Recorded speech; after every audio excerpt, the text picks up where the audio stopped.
Speaker, let's be clear. Donald Trump's 50% tariffs on Canadian steel and aluminum are wrong and unjustified.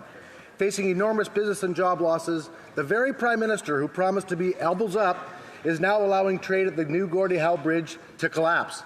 The Prime Minister promised retaliatory tariffs to secure $20 billion to support steel and aluminum workers. Will the Prime Minister commit today to table a spring budget, or will he just let his empty promises rust?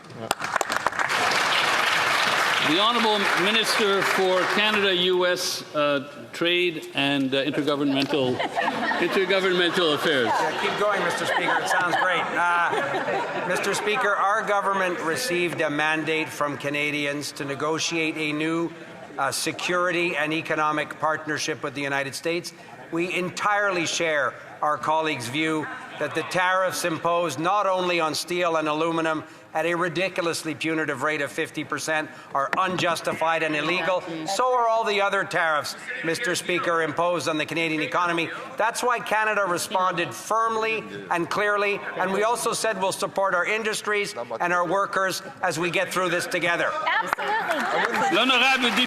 The Honourable Member for Chicoutimi-Le-Fjord. Mr. Speaker, tariffs on aluminium imposed by President Trump are unjustified. It's an attack on our economy and on the workers in the sector.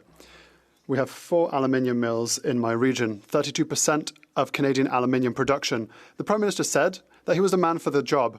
The Prime Minister said that he had a plan. But the reality is that tariffs,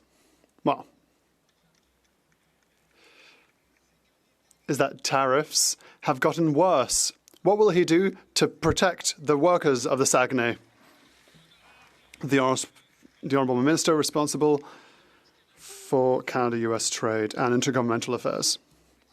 Mr. Speaker, we wholeheartedly share the concerns of our colleague from Chicoutimi and the workers of the Saguenay.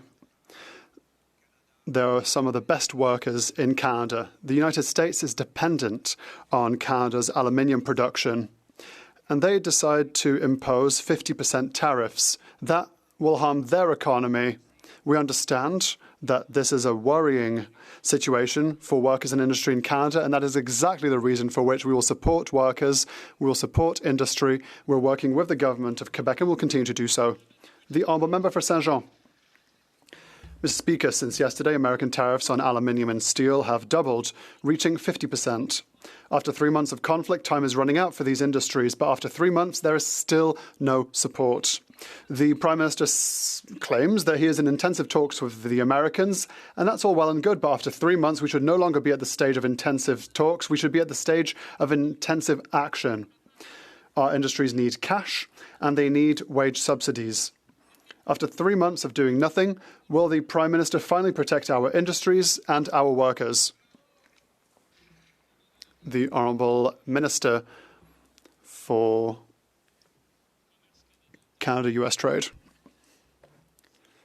Mr. Speaker, once again, I can assure my colleague that we share the concerns of all Canadians when it comes to the negative effects of custom tariffs imposed by America. As I said in an answer just now, Quebec's aluminium industry and steel industry throughout Canada is one that America depends on. We've had staunch reprisals enacted. We are one of the only countries that had the spine to react, and we'll protect workers. The Honourable Member for Saint-Jean. Mr. Speaker, the touted Liberal magic is not working on Donald Trump, and Quebec is suffering as a result. It's our aluminium and steel that are subject to 50% tariffs now. It's in our forestry sector that we've heard about 2,000 layoffs. And that's not all. Yesterday, we learned that our aerospace industry is being targeted by Washington, D.C., which is considering tariffs by the end of the month. Yet in Ottawa, there's still no support for our key sectors, still no budget. It's still just improvisation. It's been 3 months, Mr. Speaker. We can't just wholeheartedly agree with our concerns. What is the government waiting for to protect Quebec's economy? The Honourable Minister for Industry. Mr. Speaker, obviously we are working every single day to fight against 50% tariffs on steel and aluminium.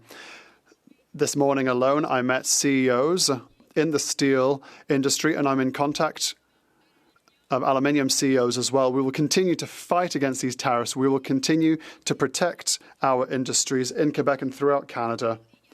We will also invest and build, and that is why we'll have a strong defence industry to support our jobs here in Canada, and we'll have great national projects, and I hope the Bloc Québécois will vote for. The Honourable Member for Mirabel. Mr. Speaker, with steel and aluminium tariffs doubling and 2,000 jobs lost in the forestry industry, the trade war is escalating. Our industries and our workers need support. They need a budget to be tabled. Yesterday, the speech from the throne was adopted on the condition that at least one economic update be tabled. So today, we're asking Liberals to honour their own speech from the throne. Will they keep their word for once and table an economic update with measures that will support Canadians and Quebecers right now? The Honourable Minister for Finance. Mr. Speaker, I'd like to thank my colleague for his question. Indeed, measures have already been undertaken to support the various sectors of the Canadian economy. We've already provided for measures to be implemented, indeed, to fight against this trade war. Like my colleague said, on this side of the House, have always said we'll fight against tariffs. We are fighting against tariffs. We'll protect industry and workers. We'll build a Canada together, Mr. Speaker. And I'm sure that our Bloc colleagues are happy to build a strong Canada with us.